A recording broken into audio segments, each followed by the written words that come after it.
Welcome प्यारे विद्यार्थियों, स्मा अकेडमी के यूट्यूब चैनल पर आपका हार्दिक स्वागत है। आज हम कक्षा 8 यानी जो आज अपना पेपर हुआ है उसकी यानी जो हिंदी का पेपर था उसके अपन उत्तर की बात करेंगे, यानी इसका हल क्या होगा। तो अपन इसके प्रश्नों का हल जानेंगे। अगर आप अभी तक चैनल पर नए हैं तो प्लीज़ चैनल को सब्सक्राइब करें और वीडियो को अंत तक ज़रूर देखें, यानी आपको जो आपने आज जो उत्तर करके हैं आप उनसे मिलान करें, यानी आपने कितने जो आंसर्स हैं वो सही दिए हैं। तो शुरू करते हैं अपन। यानी पहला प्रश्न आपके था, यानी मनोहर के बारे में पूछा गया था, उसका अर्थ क्या होता है। तो उसका आंसर हो जाएगा मन को हरने वाला। यानी पहला प्रश्न था उसका उत्तर है मन को हरने वाला, यानी मनोहर, मन को हरने वाला मनोहर। सेकंड प्रश्न था सदी, यानी सदी का पूछा गया था आपसे, यानी सदी का अर्थ क्या होता है। तो सदी का अर्थ होता है शताब्दी। क्या होता है? शताब्दी होता है। फिर एक क्वेश्चन था आपका, उसका आंसर है आत्मविश्वास होगा। तो तीसरा प्रश्न था और उसका आंसर होगा आत्मविश्वास। नेक्स्ट क्वेश्चन था चौथा क्वेश्चन, उसका आंसर हो जाएगा रोज 1-2 गोलियां बना देता था, यानी रोज 1-2 गोलियां बना देता था। तो ये आपका जो ऑप्शन था वो आपका उत्तर सही था। जिसने जो रोज 1-2 गोलियां बना देता था ये करके हैं, उनका आंसर बिल्कुल सही है। फिर था यानी सिनेमाघरों में लगने वाली फिल्म थी, तो वो थी बोलती फिल्म। कौन सी फिल्म? यानी बोलती फिल्म का प्रदर्शन, यानी ये ऑप्शन था वो सही था। नेक्स्ट था यानी प्रश्न संख्या 6 में लिखा हुआ था, उसका क्वेश्चन तो पता नहीं क्या था, लेकिन उसका आंसर है वो होगा चोटी। क्या होगा? चोटी। फिर आपसे एक मुहावरा पूछा गया था, यानी इस मुहावरे का अर्थ क्या होगा। तो नजरों से दूर हो जाना, उसका सही अर्थ क्या था मुहावरे का? नजरों से दूर हो जाना। नेक्स्ट क्वेश्चन था आपसे त्रुटि से संबंधित पूछा गया था, यानी इसमें कौन सी त्रुटि हुई है। तो वो जाति और जातीय में क्या थी, यानी आपके त्रुटि थी। किसमें? जाति और जातीय में त्रुटि थी। तो ये आपके क्वेश्चन यानी 1 से 8 तक अबैसादा वाले थे। तो ये आंसर सारे सही हैं, आप अपने मिलान करने, यानी आपने क्या उत्तर इसका दिया था। फिर देखते हैं नेक्स्ट क्वेश्चन।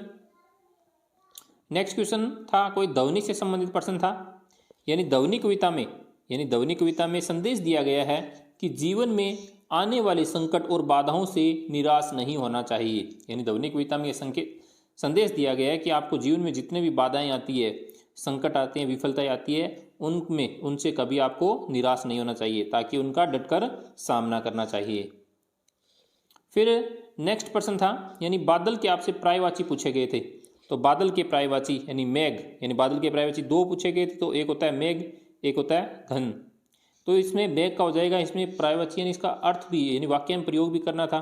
तो आसमान में मेघ छाए हुए हैं। दूसरा था आज काली घटा के घन छाए हुए हैं। तो इस तरीके से यानी बादल के 2 पर्यायवाचियों का यानी वाक्य में प्रयोग करना था। फिर था अगला प्रश्न यानी शुद्ध वाक्य बनाना था। ऐसे लिखा था यह मेरा किताब है, यह मेरा किताब है, और इसका सही आंसर था यह मेरी किताब है। तो इसको क्या लिखना था, यानी सही शुद्ध लिख करके लिखना था यह मेरी किताब है। फिर एक प्रश्न संख्या नेक्स्ट थी यानी 12 नंबर क्वेश्चन था, उसमें आपसे पूछा गया था यानी साइकिल से संबंधित था, साइकिल चलाने से क्या होता है महिलाओं को। तो साइकिल से महिलाओं में आत्मविश्वास आता है, यानी साइकिल से महिलाएं चलाती है तो उसमें क्या बढ़ता है, उनका आत्मविश्वास आता है। दूसरा था इससे समय की उनकी बचत भी होती है, यानी कहीं जाना होता है तो समय साइकिल पे जाएंगे तो उनकी समय भी बच जाएगा। इस तरीके से था। नेक्स्ट क्वेश्चन था यानी संज्ञा सर्वनाम, एक आपको वाक्य दिया गया था, उसमें से आपको ये बताने थे कि इनमें संज्ञा कौन सी है। तो संज्ञा पूछेगी तो संज्ञा उसमें हो जाएगा घोड़ा। फिर आपसे सर्वनाम पूछा गया था, तो सर्वनाम हो जाएगा वह, और इसका प्रयोग करें तो घोड़ा तेज दौड़ता है, इससे हो जाएगा वह, यानी अपन खुद उससे घोड़े से प्रेम करता है। और विशेषण पूछा गया था तो विशेषण हो जाएगा इसमें काला, यानी काला विशेषण हो जाएगा। और एक पूछा गया था इसमें क्रिया विशेषण, यानी क्रिया विशेषण कौन सा होगा, तो क्रिया विशेषण हो जाएगा तेज, और इनके वाक्य में प्रयोग करने थे। तो इस तरीके से इनको अपन अच्छे से समझ लेंगे कि आपने यही किया है क्या। फिर था नेक्स्ट क्वेश्चन यानी एक वो पैसेज, यानी जो आपके पैराग्राफ था, उस पैराग्राफ में आपको कुछ प्रश्नों के उत्तर देने थे। तो उसमें एक पर्यायवाची पूछा गया था, यानी धरती का पर्यायवाची क्या होता है। तो धरती का पर्यायवाची होता है पृथ्वी। क्या होता है? पृथ्वी होता है। फिर एक नेक्स्ट था कि पानी का पर्यायवाची क्या होता है। तो पानी का पर्यायवाची क्या होता है? जल होता है। तो इस तरीके से इनके आपको आंसर्स देने थे। और कुछ क्वेश्चंस आपकी किताब से लिए गए थे, वो भी मैंने दूसरे वीडियो में आपको बता देंगे। अगर आपको उन क्वेश्चनों को उत्तर जानने की इच्छुक है तो आप कमेंट में ज़रूर बताएं।